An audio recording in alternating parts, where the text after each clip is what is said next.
ഈ DYFI രൂപീകരിക്കുന്ന കാലഘട്ടമല്ല ഇന്നത്തേത്. ഇന്ന് വളരെ വളരെ ദുർഘടമായിട്ടുള്ള ഒരു ലോക സാഹചര്യമാണ് നമ്മൾ അഭിമുഖീകരിക്കുന്നത്. ലോകത്തിൻ്റെ മുമ്പിൽ വലതുപക്ഷ തീവ്രവാദം ശക്തിപ്പെട്ടു വരികയാണ്. വലതുപക്ഷ ശക്തികൾ അധികാരം കൈയിടുകയാണ് പല രാജ്യങ്ങളിലും. ലോകത്തിൻ്റെ നിയന്ത്രണം, നായകത്വം ഏറ്റെടുക്കാൻ അമേരിക്കൻ സാമ്രാജ്യത്വം നടത്തിക്കൊണ്ടിരിക്കുന്ന ഭീകരപ്രവർത്തനങ്ങൾ അമേരിക്കൻ പ്രസിഡന്റ് തന്നെ, ട്രംപ് തന്നെ ഒരു വലതുപക്ഷ തീവ്രവാദിയാണ്. യുദ്ധമുണ്ടാക്കലാണ് പ്രത്യേകത. ലോകരാഷ്ട്രങ്ങളിൽ തന്നെ അസ്വസ്ഥത പടരുകയാണ്. ജനജീവിതം ലോകത്താകെ ദുസ്സഹമാവുകയാണ്. ലോക സമാധാനം വളരെ വളരെ അകലെയായിക്കൊണ്ടിരിക്കുകയാണ്. ഇത്തരമൊരു സാഹചര്യം ലോകത്തിലുണ്ടായി. നിങ്ങളെല്ലാം യുവാക്കളാണ്, ചെറുപ്പക്കാരികളാണ്, രാഷ്ട്രീയം നിരീക്ഷിക്കുന്നവരാണ്. ഇന്ന് അമേരിക്ക നടത്തിക്കൊണ്ടിരിക്കുന്ന അതിക്രമത്തിൻ്റെ ഒരു പ്രമുഖ രാജ്യമാണ് പാലസ്തീൻ. കഴിഞ്ഞ പാർലമെൻറ്റ് തെരഞ്ഞെടുപ്പ് കാലത്ത് ഇടതുപക്ഷത്തിനെതിരായി വലതുപക്ഷം നടത്തിയൊരു പ്രചരണമുണ്ടായിരുന്നു. പാലസ്തീൻ ഒരു ചെറിയ രാഷ്ട്രമാണ്, ഒരു മതനിരപേക്ഷതാ രാഷ്ട്രമാണ്, ജനാധിപത്യ സംവിധാനമുള്ളൊരു നാടാണ്. ആ നാട് പിടിച്ചെടുക്കാൻ ജൂതന്മാരെ കുടിയേറ്റം നടത്തി അമേരിക്ക ഉണ്ടാക്കിയ രാജ്യമാണ് ഇസ്രായേൽ. ആ ഇസ്രായേൽ ലോകത്തിലൊരു ഭീകര രാഷ്ട്രമാണ്. ഐക്യരാഷ്ട്രസഭ തന്നെ തെമ്മാടി രാഷ്ട്രം എന്ന് വിളിച്ച രാജ്യമാണ് ഇസ്രായേൽ. ലോകത്തിലെ ഏറ്റവും അപകടകരമായ ചാര സോഫ്റ്റ്വെയർ, ഏത് രഹസ്യങ്ങളും കണ്ടെത്താൻ കഴിയുന്ന സോഫ്റ്റ്വെയർ ഉണ്ടാക്കി മനുഷ്യൻ്റെ ജീവിതത്തെ തകർക്കുന്ന രാജ്യമാണ് ഇസ്രായേൽ. അതിനെല്ലാ പിന്തുണയും കൊടുക്കുകയാണ് അമേരിക്ക. ഇന്ത്യ സ്വാതന്ത്ര്യത്തിന് ശേഷം നരേന്ദ്രമോദി ഗവൺമെൻറ് അധികാരത്തിൽ വരുന്നത് വരെ ഇന്ത്യയുടെ ഒരു പാരമ്പര്യമുണ്ടായിരുന്നു. ആ പാരമ്പര്യം ഇസ്രായേലുമായിട്ട് ഒരു തരത്തിലുള്ള സൗഹാർദ്ദമോ രാഷ്ട്രബന്ധങ്ങളോ വ്യാപാരങ്ങളോ വ്യാപാര ഉടമ്പടികളോ ഒരു തരത്തിലുള്ള സഹകരണവും ഉണ്ടായിരുന്നില്ല. എന്നാൽ BJP അധികാരത്തിൽ വന്നതിന് ശേഷം ആ ഇസ്രായേലുമായിട്ട് സൈനിക കരാർ, വ്യാപാര കരാർ, ഇന്ത്യയുടെ ചരിത്രത്തിൽ ഒരു പ്രധാനമന്ത്രിയോ മന്ത്രിയോ BJP ഗവൺമെൻറ്റിൻ്റെ മുമ്പ് സന്ദർശിച്ചിട്ടില്ലാത്ത രാജ്യമായിരുന്ന ഇസ്രായേലിൽ BJPയുടെ പ്രധാനമന്ത്രിയും മന്ത്രിമാരും സന്ദർശിക്കുന്നു. ആ ഇസ്രായേലുമായിട്ട് സൗഹൃദം പങ്കിട്ടു. ആ ഇസ്രായേലാണ് ആയിരക്കണക്കിന് കുഞ്ഞുങ്ങളെ പാലസ്തീനിൽ കൂട്ടക്കുരുതി നടത്തിയത്. ലോകത്തിലെ ഒരു ഭീകര സംഭവമാണത്. ഒരു തലമുറ ഉണ്ടാകരുത്, ചിന്തിക്കാൻ പ്രാപ്തിയുള്ളൊരു തലമുറ വളരരുത്. ആ ലക്ഷ്യത്തോടു കൂടിയിട്ടാണ് നഴ്സറി സ്കൂളുകൾ, ലോവർ പ്രൈമറി സ്കൂളുകൾ, വിദ്യാലയങ്ങൾ നോക്കി ബോംബിട്ട് കുട്ടികളെ കൊല ചെയ്തത്. പിന്നെ അവർ കൊല ചെയ്തത് ആയിരക്കണക്കിന് സ്ത്രീകളെയാണ്. സ്ത്രീകൾ പ്രസവിക്കരുത്. എത്രമാത്രം ഭീകര രാഷ്ട്രമാണ് ഇസ്രായേൽ.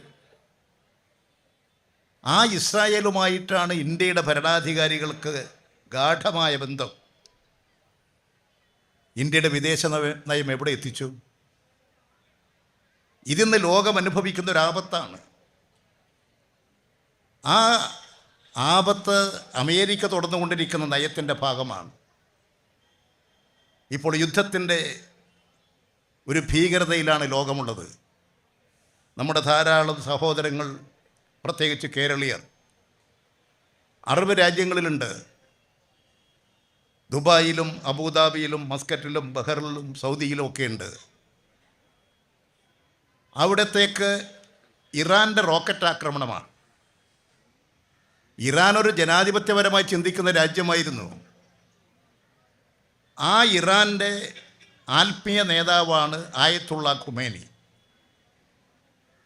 ആയത്തുള്ള ഖുമേനിയെയും ഭാര്യയെയും മകളെയും മകളുടെ കുട്ടിയെയും മകളുടെ ഭർത്താവിനെയും അമേരിക്കയുടെ ചാരവലയത്തിനകത്ത് അവരുടെ താമസിക്കുന്ന സ്ഥലത്തിൻ്റെ എല്ലാം മനസ്സിലാക്കി ബോംബിട്ട് അവരെ കൂട്ടക്കുരുതി നടത്തി. ഒരു രാജ്യം ക്ഷമിക്കുമോ? എത്ര ഭീകരതയാണ് അമേരിക്ക നടത്തിയത്! അങ്ങനെ കൂട്ടക്കൊല നടത്തി. അതിൻ്റെ പ്രധാന കാരണം ഇറാൻ അമേരിക്കക്കെതിരായ നിലപാട് സ്വീകരിക്കുന്ന ഒരു രാജ്യമാണ്. എണ്ണ ഉൽപ്പാദക രാജ്യമാണ്. അമേരിക്കയ്ക്ക് പിടിച്ചു നിൽക്കണമെങ്കിൽ ലോകത്തിലെ എണ്ണ മുഴുവൻ കവർച്ച ചെയ്യണം. അതിന് ഇറാനെ പോലുള്ള രാഷ്ട്രങ്ങളെ തകർക്കണം.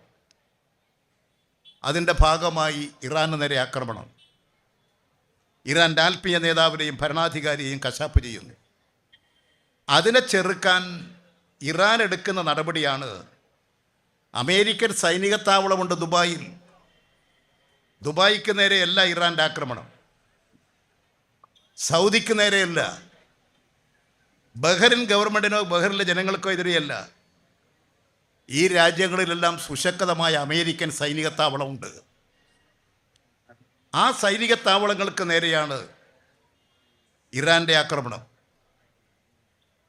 ഇപ്പോൾ ഇറാൻ അവരുടെ സർവശക്തി സമാഹരിച്ചുകൊണ്ട് ആഞ്ഞടിക്കുകയാണ്. ലോകത്തിൽ ഇറാൻ്റെ പ്രശ്നം മാത്രമല്ല, ഇസ്രായേൽ നടത്തിക്കൊണ്ടിരിക്കുന്ന കൂട്ടക്കുരുതി പാലസ്തീൻ നിങ്ങൾക്കൊക്കെ പരിചയമുള്ളൊരു രാജ്യം ഗ്രീൻലാൻഡ്. ആ ഗ്രീൻലാൻഡ് അമേരിക്ക കൈവശപ്പെടുത്തിയിരിക്കുകയാണ്. വെനിസുല പശ്ചിമേഷ്യയിലെ ഒരു ചെറിയ രാജ്യമാണ്. ആ വെനിസുല അമേരിക്കൻ പട്ടാളം ഒരു ദിവസം പാതിരാ നേരത്ത് അവിടുത്തെ പ്രസിഡൻറ്റിൻ്റെ വീട് ആക്രമിക്കുന്നു. പ്രസിഡൻറ്റിനെയും ഭാര്യയെയും തടവുകാരായി പിടിച്ചു. അമേരിക്കൻ പട്ടാളം വെനിസുലയിൽ കടന്നു കയറുകയാണ്.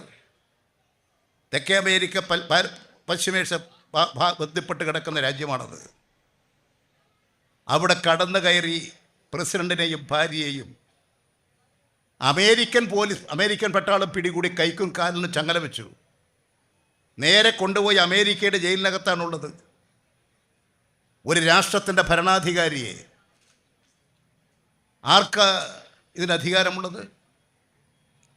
തുടർന്ന് ലോകത്തിലുണ്ടായിക്കൊണ്ടിരിക്കുന്ന പ്രശ്നങ്ങൾ എത്രമാത്രം യുദ്ധത്തിലേക്കും നാശങ്ങളിലേക്കും നീങ്ങി. ഇന്ന് ജനങ്ങളിൽ ഉയർന്നു വരുന്നൊരു വികാരമുണ്ട്. ആ പഴയ സോവിയറ്റ് യൂണിയൻ ഉണ്ടായിരുന്നെങ്കിൽ ഇത് സംഭവിക്കുമായിരുന്നോ?